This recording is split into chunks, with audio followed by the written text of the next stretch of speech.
Hello friends, आप सभी का स्वागत है एक और नए वीडियो में। आज हम लोग डिस्कस करने जा रहे हैं एक नया टॉपिक जो क्लाइमेटोलॉजी में हम लोग शुरू करने वाले हैं। वो हमारा टॉपिक है टेम्परेचर। जैसा कि हम लोग शुरुआत किए थे क्लाइमेटोलॉजी का एटमॉस्फेयर को पढ़ के, और उसके बाद मैं एक आपको चार्ट बताया था जिसके अकॉर्डिंग हम लोग को आगे पढ़ना था। जो जो टॉपिक उसको मैं बताया था आपको। तो क्लाइमेटोलॉजी में हम लोग पहला है टॉपिक एटमॉस्फेयर के बारे में पढ़ने के बाद फिर मैं आपको बताया था कि इस तरह चलेगा कि जैसे अर्थ है कि कोई सबस्टेंस है या कोई भी मशीन है एक तरह का सोचिए, और फिर उसमें इंसुलेशन हमारा आउटपुट पड़ता है। फिर उसके बाद हमारा टेम्परेचर इंसुलेशन हमारा इनपुट होता है, टेम्परेचर हमारा आउटपुट होता है। तो इसी तरह हम लोग को पढ़ना था आगे कि फिर उसके बाद जब एटमॉस्फेयर हम लोग पढ़ लिए तो उसके बाद हम लोग इंसुलेशन के बारे में पढ़े। अब हम लोग को पढ़ना है टेम्परेचर के बारे में। फिर हम लोग प्रेशर बेल्ट को डिस्कस करेंगे, फिर हम लोग विंड्स को डिस्कस करेंगे, जितने भी प्रकार के विंड्स होते हैं सबको। फिर ह्यूमिडिटी, उसी से हमारा condensation, clouds, due, fog, Frost, सब कुछ डिस्कस होगा इसी क्रम में।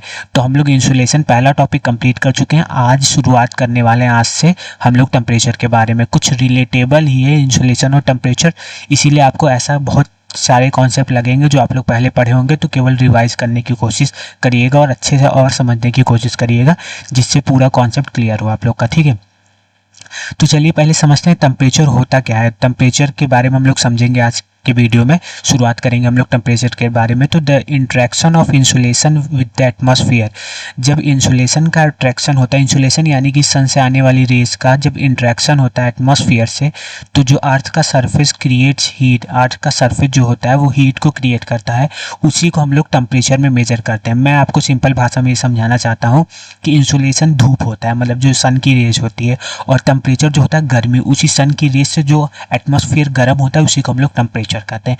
बस ये आप लोग दिमाग में याद रखिएगा तो बिल्कुल कंफ्यूजन नहीं होगा।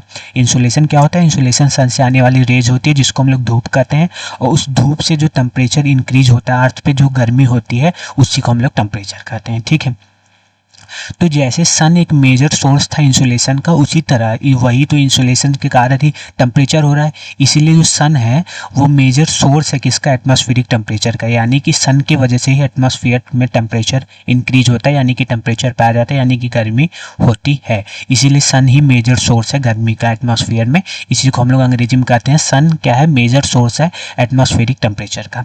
आशा करता हूँ ये भी आपको क्लियर हुआ होगा। तो जैसा कि मैं आपको बार बार बताया हूँ कि एटमॉस्फेयर जो है वो इंसुलेशन यानी कि इनकमिंग सोलर रेडिएशन से नहीं गर्म होता, ये रिसीव करता है very low heat energy from the sun. Sun से आने के बाद जो एटमॉस्फेयर है, जो सन से रेज आती है, जिसको हम लोग इंसुलेशन शॉर्ट में कहते हैं, और लॉन्ग फॉर्मेट में उसको हम लोग इनकमिंग सोलर रेडिएशन कहते हैं। उससे हमारा सन एटमॉस्फेयर जो है वो गर्म नहीं होता, यानी कि एटमॉस्फेयर जो डायरेक्ट सन से रेज आती है उसको इतना एब्जॉर्ब नहीं करता, रिसीव नहीं करता, बहुत low energy heat energy receive करता है। लेकिन ये ज़्यादा एनर्जी रिसीव करता है जब सन से आने वाली रेज सरफेस से टकरा के जाती है, और जब एटमॉस्फेयर में टकरा के एटमॉस्फेयर के पास तक पहुंचती है तो यहाँ ट्रैप हो जाती है, जिसके कारण हमारा एटमॉस्फेयर बोला जाता है कि ये जो टकराने के बाद जो रेज जाती है उसको ज़्यादा रिसीव करता है, receive most of its energy, जिसको हम लोग लॉन्ग वेव टेरेस्ट्रियल रेडिएशन कहते हैं। उसका एनर्जी एटमॉस्फेयर ज़्यादा अट्रैक्ट करता है, मतलब किसके कंपैरिजन में? तो जो सन से डायरेक्ट रेज जाती है उसके कंपैरिजन में सन से रिफ्लेक्ट होकर जो रेज जाती है उसको एब्जॉर्व करता है हमारा एटमॉस्फेयर, और उससे गर्म होता है हमारा एटमॉस्फेयर।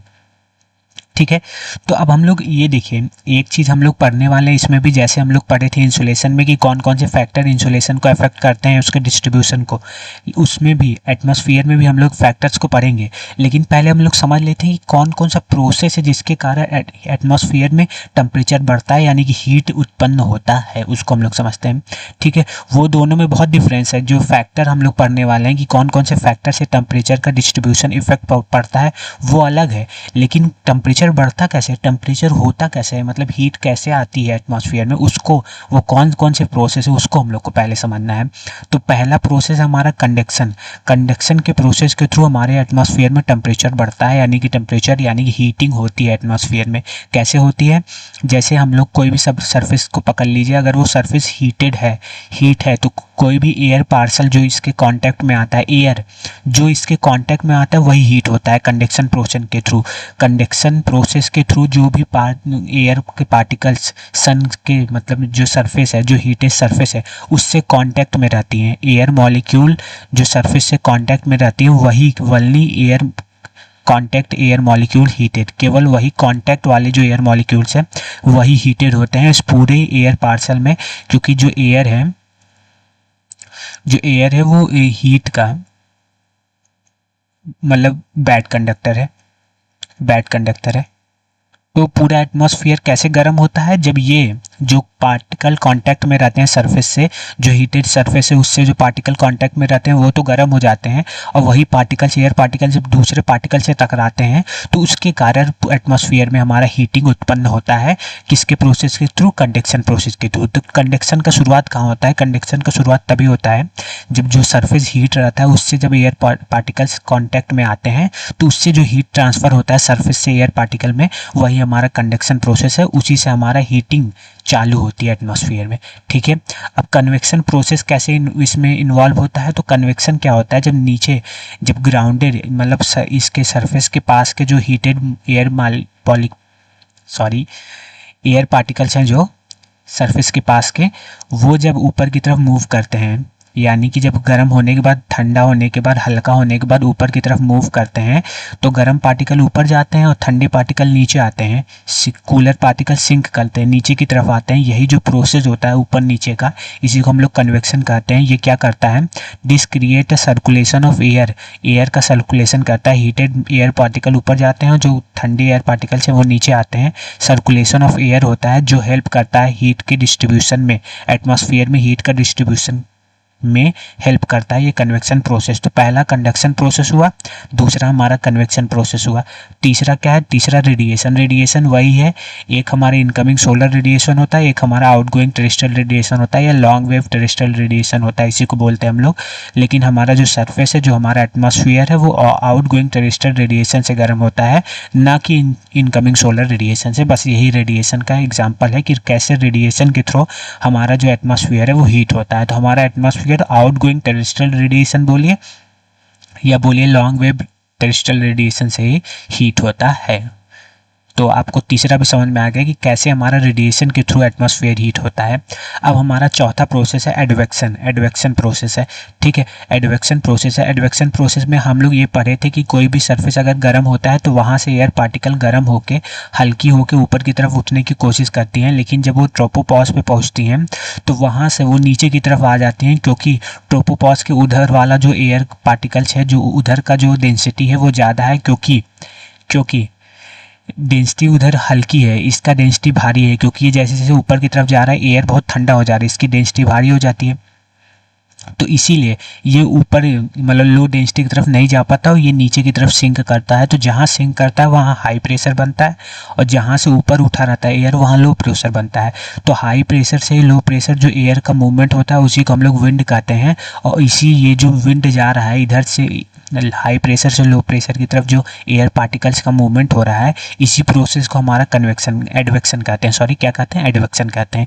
इसके थ्रू हीटिंग कैसे हो रही है? क्योंकि मैं आपको बताया था ये हाई प्रेशर का एरिया जो है ये सब ट्रॉपिकल रीजन है। सब ट्रॉपिकल रीजन में मैक्सिमम इंसुलेशन होता है, यानी कि मैक्सिमम टेम्परेचर होता है। तो यहाँ का टेम्परेचर, ये जो एयर पार्टिकल्स मूव करते हैं ये हाई टेम्परेचर को लेके मतलब मैक्सिमम टेम्परेचर को लेके इधर मूव करते हैं। तो यहाँ का हीटेड जो एयर मॉलिक्यूल्स हैं वो इधर जाके कुछ तो इफेक्ट पहुँचाते हैं, यानी कि कुछ तो एटमॉस्फेयर में टेम्परेचर इंक्रीज करते हैं या घटाते हैं। तो इसी तरह एडवेक्शन प्रोसेस के थ्रू भी हमारा जो हीटिंग होता है एटमॉस्फेयर में वो होता है, क्योंकि हाई प्रेशर से जब हाई टेम्परेचर के जो पार्टिकल्स एयर पार्टिकल जब मूव करते हैं लो प्रेशर की तरफ, तो वो जो हीट लेके मूव करते हैं तो लो प्रेशर के अराउंड भी वो हीट एनवायरनमेंट क्रिएट कर देते हैं, यानी कि हीटिंग कर देते हैं एटमॉस्फेयर में। तो हम लोग का आज का टॉपिक क्या था, आज हम लोग क्या क्या पढ़े, एक बार रिवाइज कर लेते हैं तो आपको कन्फ्यूजन नहीं होगा। तो मैं आपको बताया था कि हम लोग क्लाइमेटोलॉजी में शुरू किए थे पहले एटमॉस्फेयर, फिर उसके बाद हम लोग पढ़े इंसुलेशन। लेकिन इंसुलेशन का ही हमारा जो आउटपुट है वो हमारा टेम्परेचर है, यानी कि इंसुलेशन की वजह से ही हमारा टेम्परेचर आया कहाँ पे? अर्थ के एटमॉस्फेयर में। तो टेम्परेचर के बारे में हम लोग पहले समझे और फिर हम लोग समझे कि ये टेम्परेचर कैसे ये टेम्परेचर के कारण कैसे हीटिंग होता है एटमॉस्फेयर में, कौन कौन सा प्रोसेस है जो हीट करता है एटमॉस्फेयर को, यानी कि टेम्परेचर बढ़ाता है। तो उस प्रोसेस को हम लोग आज पढ़े हैं, जिसमें हम लोग कंडक्शन, कन्वेक्शन, एडवेक्शन, रेडिएशन के बारे में पढ़ चुके हैं कि इन प्रोसेस के थ्रू हमारा टेम्परेचर जो होता है, एटमॉस्फेयर जो है वो हीट होता है। अब हम लोग समझेंगे कि ये टेम्परेचर कैसे, कौन कौन से फैक्टर से इफेक्ट पहुँचता है टेम्परेचर के डिस्ट्रीब्यूशन पे, यानी कि टेम्परेचर का डिस्ट्रीब्यूशन कौन कौन से फैक्टर के कारण उस पर प्रभाव पड़ता है, वो हम लोग अगले वीडियो में पढ़ेंगे। जैसे हम लोग इंसुलेशन के डिस्ट्रीब्यूशन को हम लोग देखे थे कि कौन कौन से फैक्टर्स इफेक्ट पहुंचाते हैं उसके डिस्ट्रीब्यूशन पे, वैसे हम लोग टेम्परेचर के भी डिस्ट्रीब्यूशन को देखेंगे। आशा करता हूँ कि आपको जो भी आज इस लेक्चर में टेम्परेचर के बारे में पढ़ाया हूँ वो आपको समझ में आया होगा। और वीडियो कैसा लगा ज़रूर कमेंट करके बताइए, और वीडियो को लाइक एंड चैनल को सब्सक्राइब जरूर करिए और थोड़ा सा शेयर करिए। बिल्कुल भी व्यूज़ नहीं आ रहे हैं, आप लोग या तो पसंद नहीं कर रहे हैं, तो वो भी कमेंट करके बताइए कि वीडियो बिल्कुल यूज़फुल नहीं हो रहा। जो कुछ भी है कमेंट करके ज़रूर बताइए। आशा करता हूँ कि इस वीडियो में आप लोग कमेंट जरूर करेंगे। धन्यवाद।